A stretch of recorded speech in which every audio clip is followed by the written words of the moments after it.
To everyone visiting this video. If you recognize this picture, you've probably seen one of my other videos because I used this picture for how to color skin.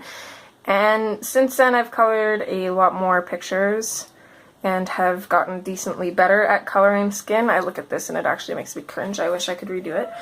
But we all have to start somewhere, right? And you never stop learning. So I plan to keep improving my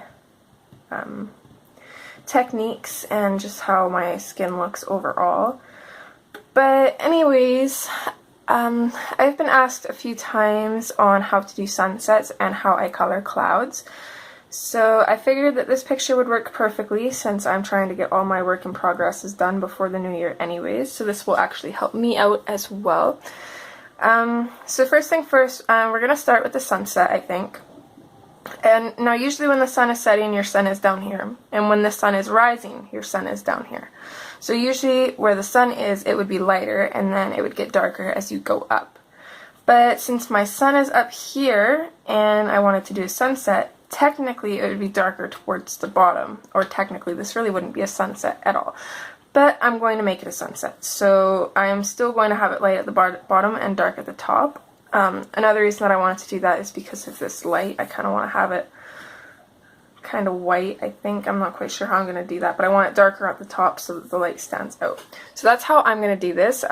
If you're following along with this picture or any other picture and you want it to actually, look like it would in nature, then you would want it lighter wherever your sun is. Just one second. I'm going to try to get rid of this light here. I'm not sure where it's coming from.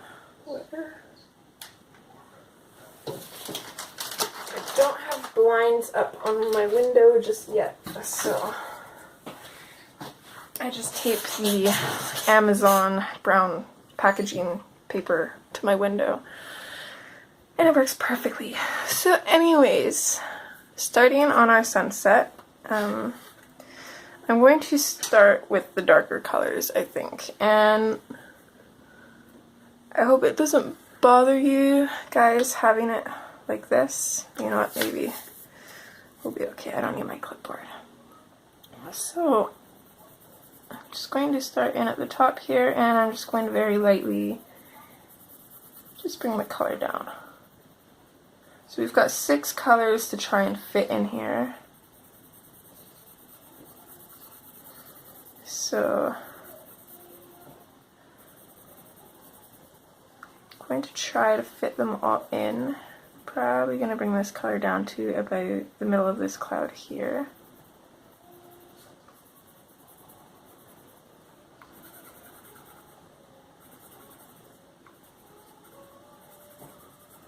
I also apologize if my voice cracks or sounds funny. I'm still getting over this cold. I'm going to bring it down just a little bit further on this side because I don't want them to be completely horizontal, otherwise it kind of looks funny.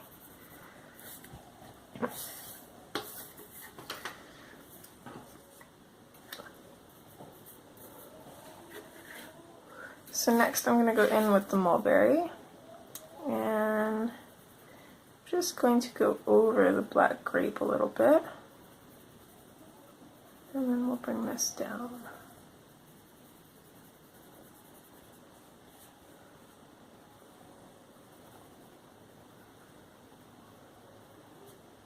I think to about here.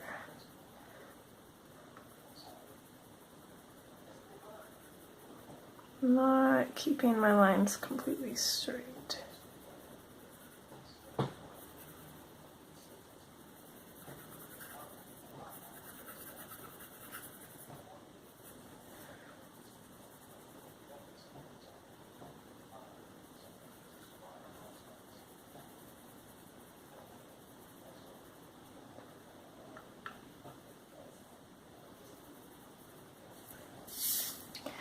Okay, next we're going to go in with the carmine red.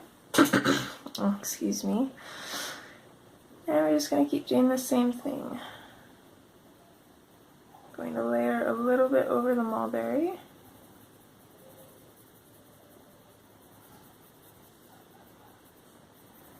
And then we're going to bring it down just a little bit.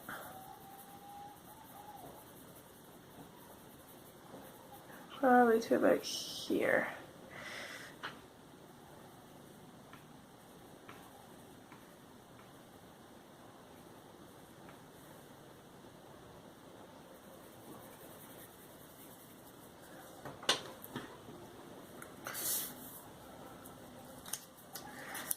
Okay, next we've got the pale vermilion.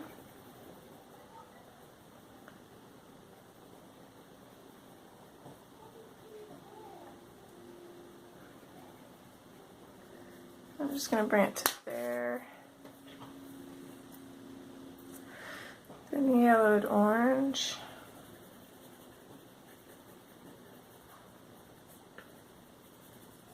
To about here. And then our Spanish orange. So there's very vaguely what our background is going to look like.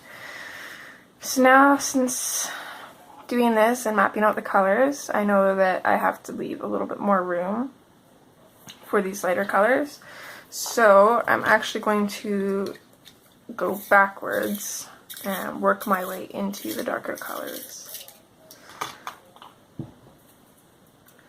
So sticking with the Spanish orange, I'm just going to use a firm but not too hard of a pressure. I'm not completely varnishing the page, but I am getting a good layer of color on here. Probably still go in with 1 or 2 more layers. And I'm just going to go up to about here, and I'm going to start fading it out.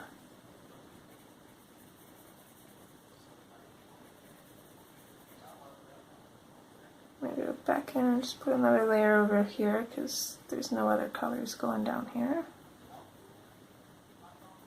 And then again, fade it out.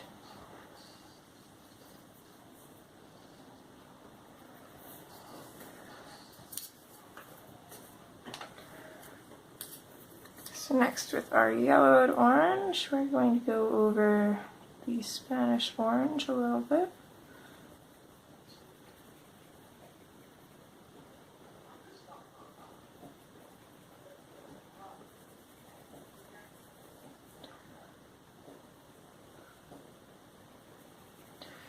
Again, that same firm pressure, little circles, working our way up, I think, to about here. I'm just going to go back in, just kind of keep putting layers over these little white spots, and I'm going to keep fading into the Spanish orange until you get that perfect gradient where you can't really tell where the color stops and the other color starts.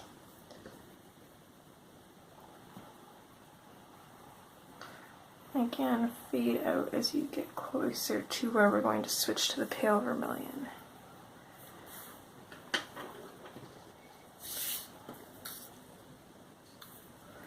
So now going in with the pale vermilion, we're just going to keep doing the exact same thing.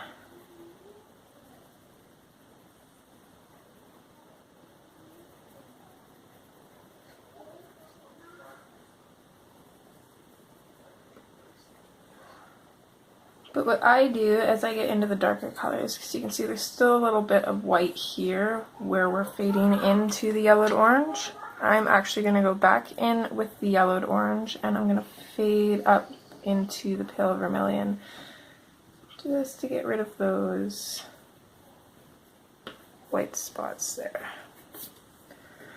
Now, I wouldn't want to get rid of the white spots with the pale vermilion there because it will make the yellowed orange look a little bit too red, and then you won't really get that gradient that you want.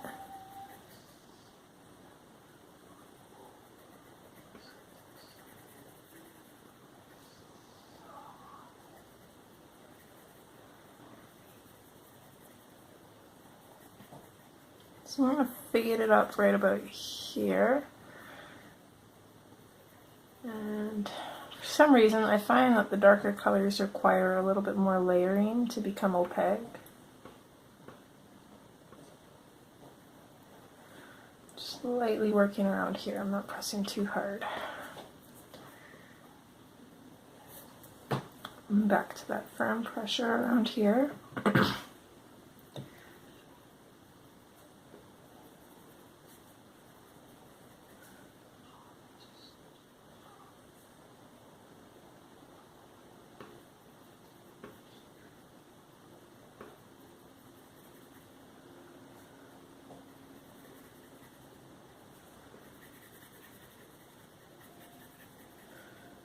Now you're almost never going to be able to completely get the white out of these pages, but you can get pretty close. Just going to put a little bit of a dark coat here and then fade it up a bit. I'm going to fade it up just slightly higher than it is down here though.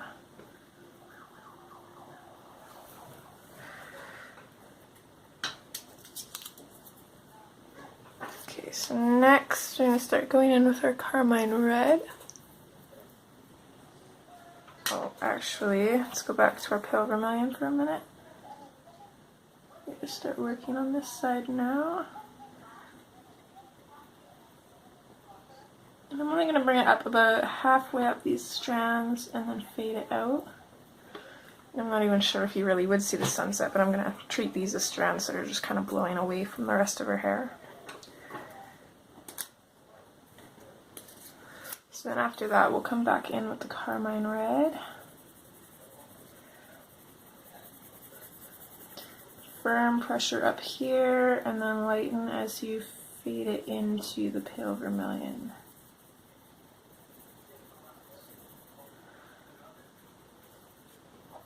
And again, I'm going to get a good coat here, get some good coverage. I'm not going to completely try to get rid of the white with the carmine red. I'll go back in again with the pale vermilion.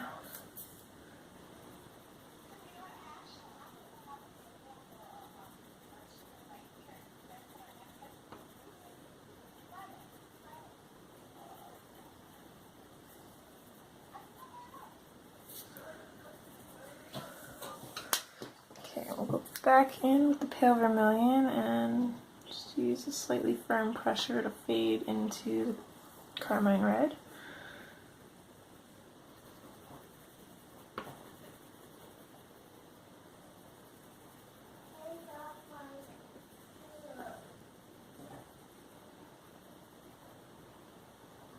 I should state too that these colors that I'm using were actually combinations of another colorist that does YouTube videos, and I'm going to have to do a little bit of digging to find out who that was. I know what book it was used in as well, but I can't remember the name of it. But if I'm able to find the video that originally used these colors, I will definitely link it down below in the comments. And the colorist who originally used this combination is way more talented than I am, so if you want to get better at your blending and shading, then I would definitely go and check out her video. So I'm going to start fading this out right about here. And then again, I'm just going to go back in with a firm pressure and small little circles and try and get as much coverage here as I can.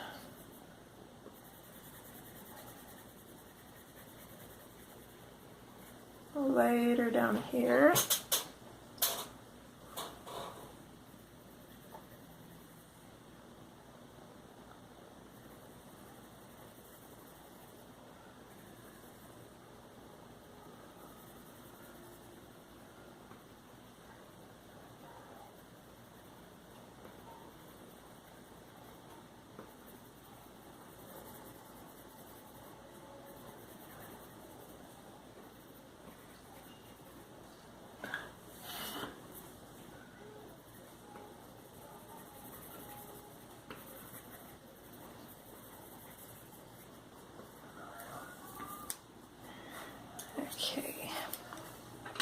So next we're going to pick up our mulberry.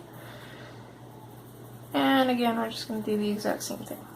So as you can see, this is extremely repetitive.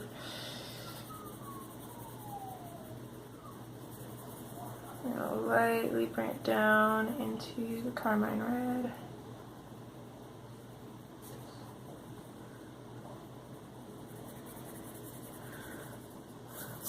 Something on the back of this.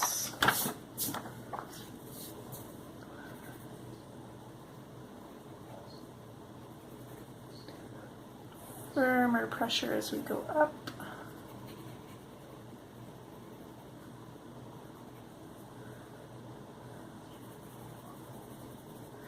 Suppose actually what I could do is I could use that as a moon and say the sun's down here, which actually might work, which also means that I get to put stars in the sky later on, so that'll be awesome.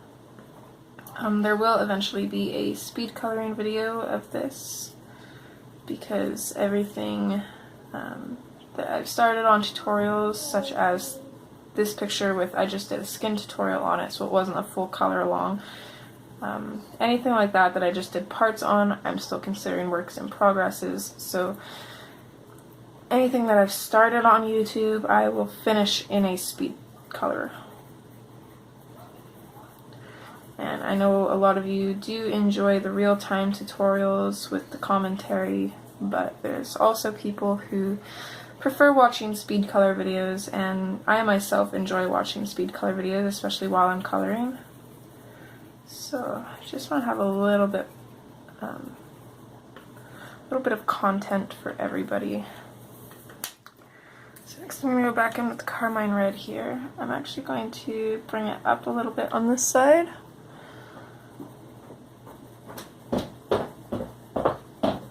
What are you doing, kiddo? Oh.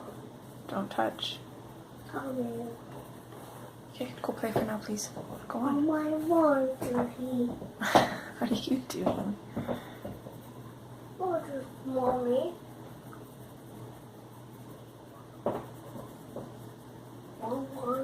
Carbon, I'm recording a video. Go play, please. Okay. Thank you. Yeah, we're gonna make lunch soon too, okay? Oh, I should go. Okay. So, go in with our mulberry now. And we'll put a little bit on this side too, so I keep forgetting about this side.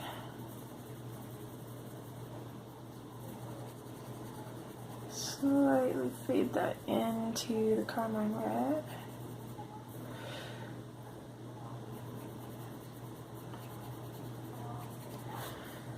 And then we'll bring it up to about here, I think. And then fade it out.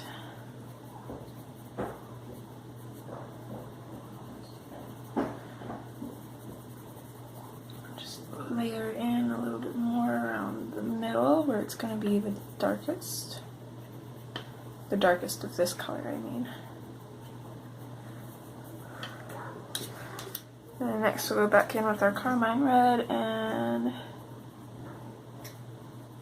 use this to blend into the mulberry and to help get rid of the white in the bottom of the mulberry.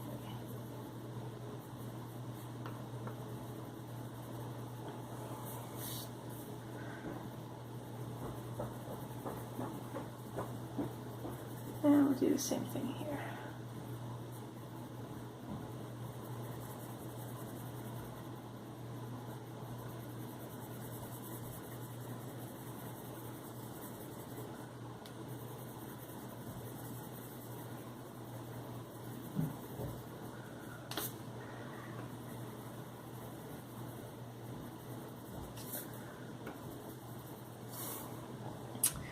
Okay, once you're happy with that, let's switch to your black cherry, which is our darkest color.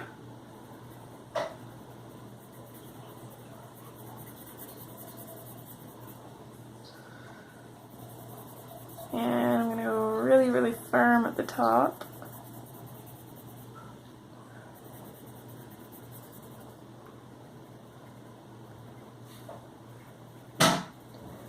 And I'm I'm working in circles aside from outlining the borderline. Who's what? Water.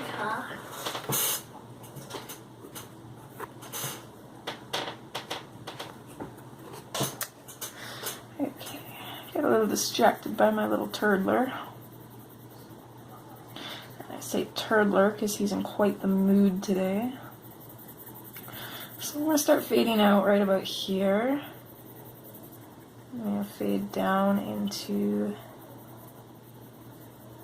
the mulberry a little bit.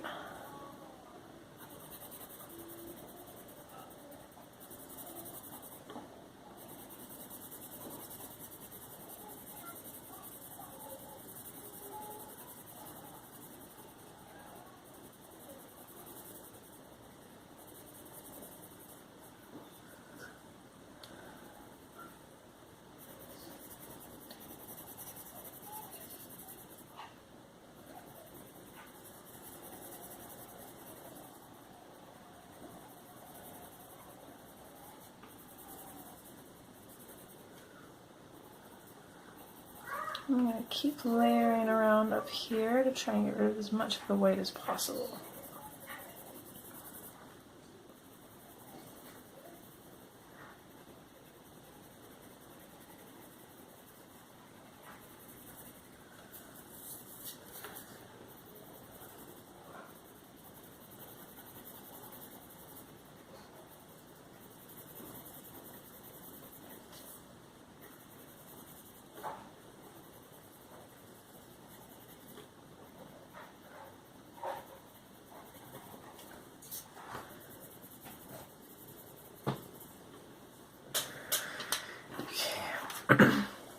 I'm going to go back in with the mulberry now.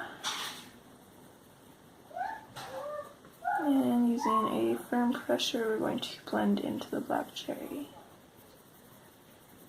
And then fade out once we get to where the black cherry gets darker.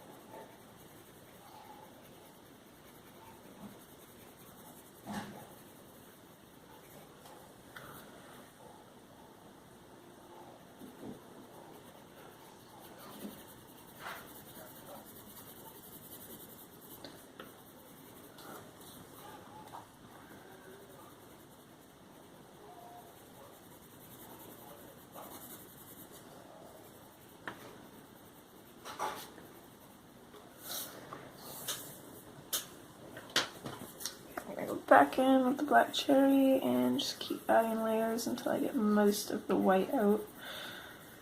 It's the one thing that bothers me down here. You can't really tell that there's much white, but then you get to the darker colors and the white really stands out, so you notice it a lot more.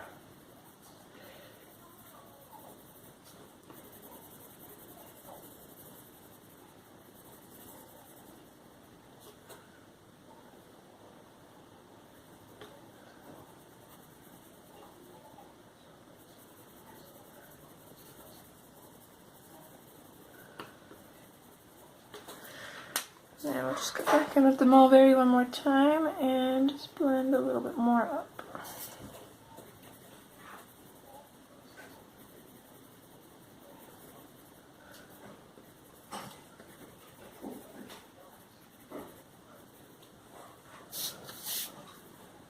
Okay, so I'm fairly happy with that. I'm not going to worry too much about these little spots left up here because I don't want to burnish the paper too much. It's already pretty much burnished. I don't want to wreck it. And since I'm putting stars up here anyways, I think it's just going to add to the effect. But there we have the sunset. And next we're going to go in and do the sky. Or sorry, the clouds. So Normally, I would probably use my Inktense pencils or watercolor to do the clouds because then you can really get that. I don't really know what you'd call it. Let's see if I can find an example here. Can't remember which ones I've done clouds on or not. Let's see here.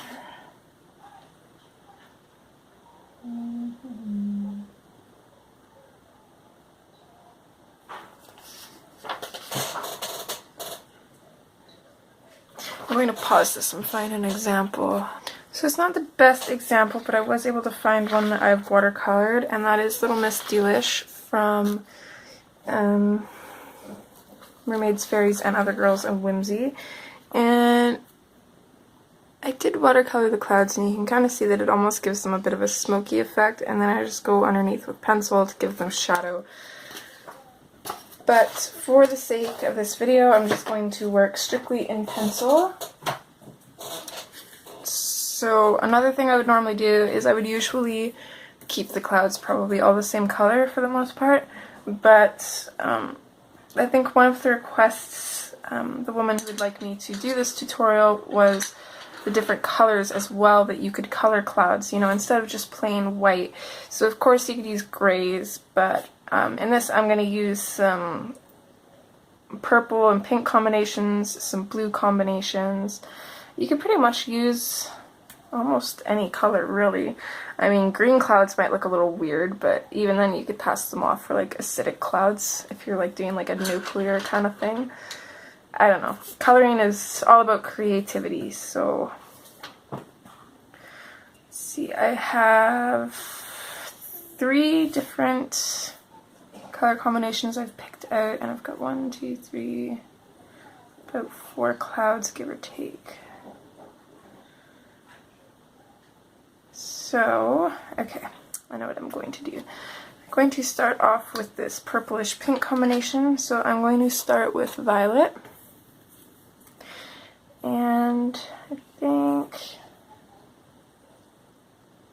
I'm going to use this cloud here, so I'm going to put violet around the bottom here. I'm going to try to zoom in on these as far as I can, so hopefully you guys will be able to see. So I'm just going to put in some violet at the bottom here and fade it up, as well as just on the bottom here, but I don't want to go too close to here because I want to be able to leave this part white so you can kind of tell that it's a little bit of a swirl there.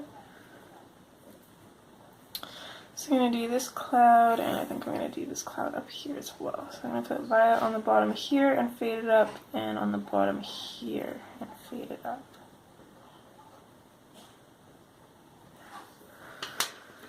So next I'm going to switch to hot pink, and I'm just going to blend into the violet a little bit. I'm going to do this part in the hot pink as well.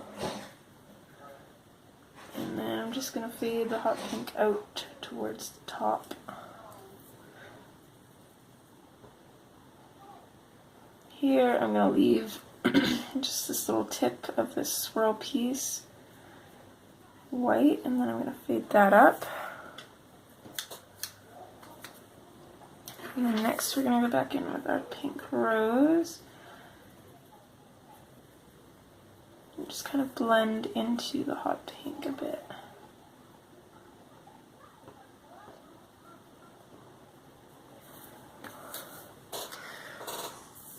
Hopefully you guys could see that. Sorry, I forgot that I zoomed in.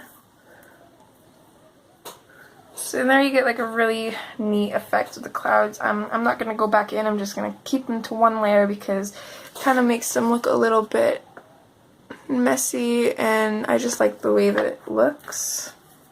But you could go in and use as many layers as you want.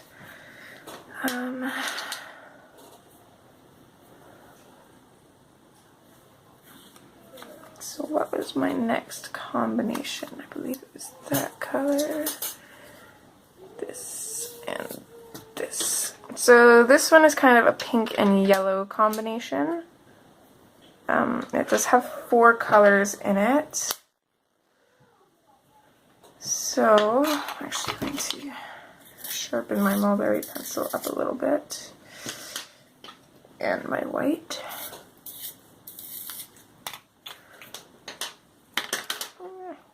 Okay, so I'm going to start with the mulberry, and I'm actually going to start down here.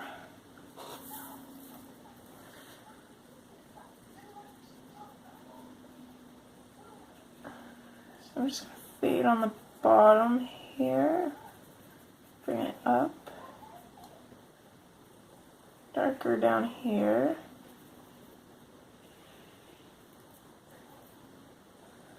I'm also going to do this little cloud right here. So I'm going to put mulberry on the bottom and fade it out. And then I'm going to switch to hot pink. Fade into the mulberry and fade it up towards the top there.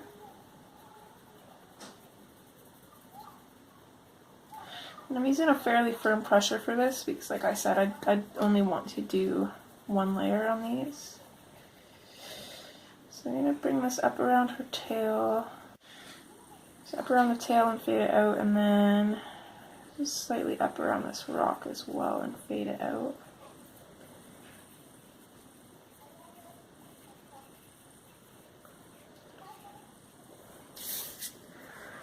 Okay, and next I'm going to use Deco Yellow, and I'm going to come into the pink a little bit and bring it up towards the top. I'm not going to use as firm a pressure at the top here because I want to be able to lighten it just slightly with the white.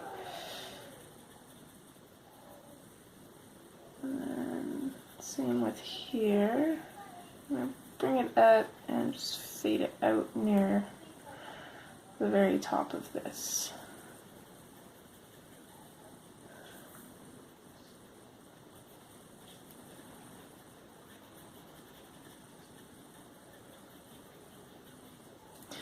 I'm going to use the yellow and blend it down a little bit just to help get rid of some of these white spots and to make this whole cloud look like it has a little bit of a yellowish tint. And then lastly, I'm going to go in with the white just around the tops of the clouds.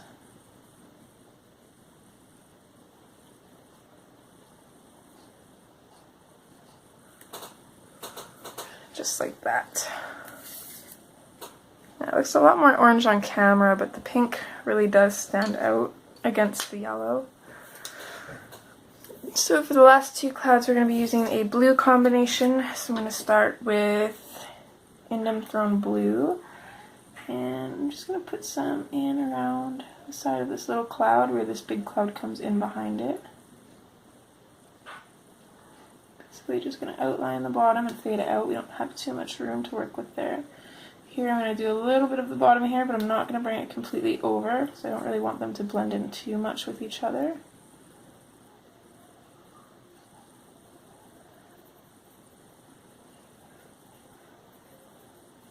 I'm going to fade out. I'm going to try to preserve some of this white here, but then put some more of the dark blue in behind. Hi, Mommy. Hi. Where? Don't touch. Go play, please. You're not supposed to be in here. Go on. Almost done. Hold on. Yes. He's a little impatient because he wants to play games. Okay. Just going to darken up the bottoms a little bit more, and then we'll switch to this cloud here.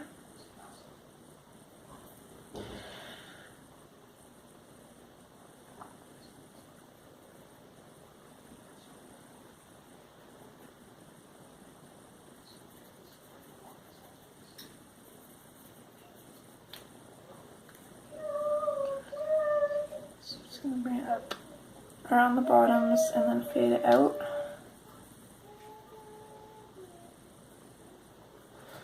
Making sure the bottoms are fairly dark. Next I'm going to go in with True Blue. And I'm going to fade into the dark blue. And then fade it up towards the top.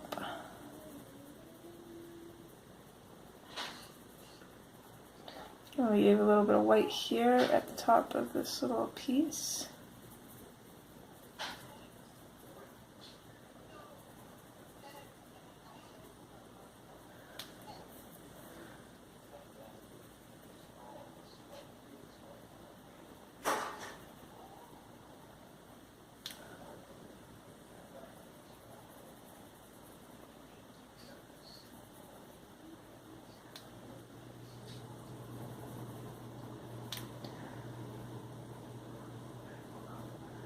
I'm just going to loop this true blue in here a little bit. I'm going to try to keep a little bit of a white outline here that wraps kind of around it into this little whirl here. I don't really know what to call those.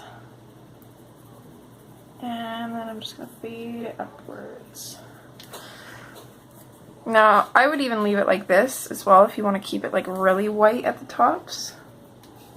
But I am going to go in with sky blue light just so I can do a little bit of blending and give it a little bit more of a blue tinge without being too blue.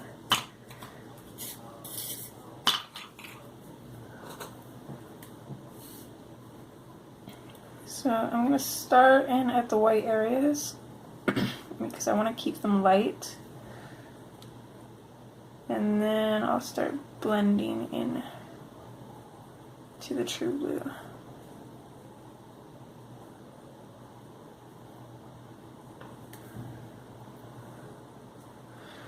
Clean off my pencil.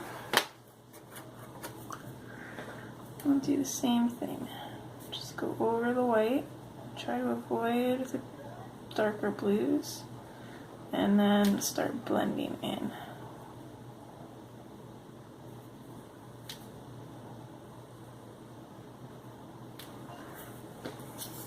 There we go.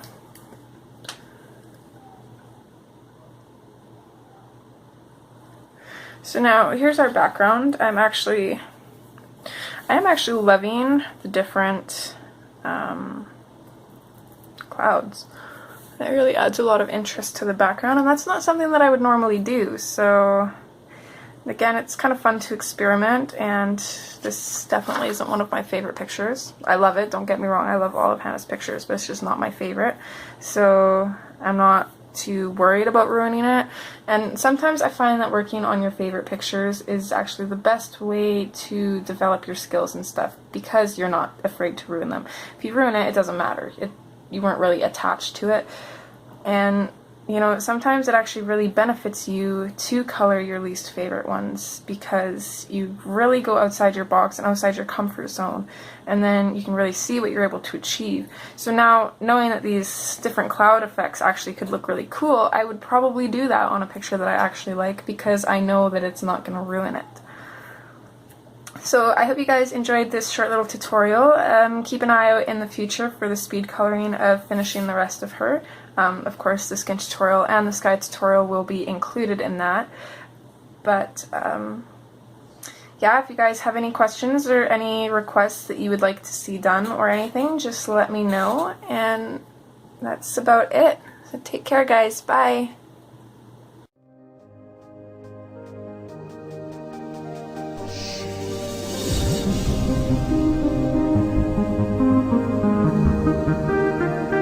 Thank you.